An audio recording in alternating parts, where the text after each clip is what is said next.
આઝાદી કા અમૃત મહોત્સવ નિમિત્તે દાંતા તાલુકામાં ભવ્ય તિરંગા યાત્રા યોજાઈ હતી। રેલી પૂર્વે 150 વર્ષ જૂની પૌરાણિક હરિવાવ અને સ્વચ્છ કરી તેને જીર્ણોદ્ધારની જાહેરાત કરાઈ હતી।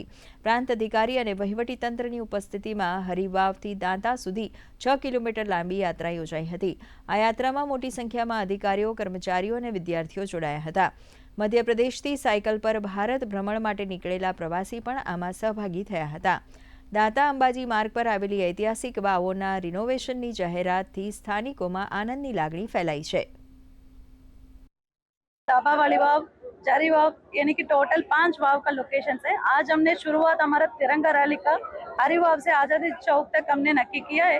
ऐसा स्टेप वाइज हमने Badda वावनी location renovation and archaeology के डिपार्टमेंट અને एनजीओ तरफથી બધા લાભ લઈને અને रेनोवेशन કરવામાં આવે છે।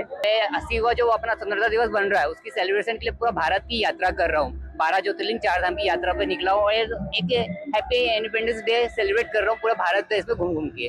हमारा उद्देश्य ये है कि आप सभी लोग भारत देश की जो स्वतंत्र हुआ है इसको अच्छे से सेलिब्रेट करो, इसकी ये एक विश्व गुरु बन सके हमारा देश।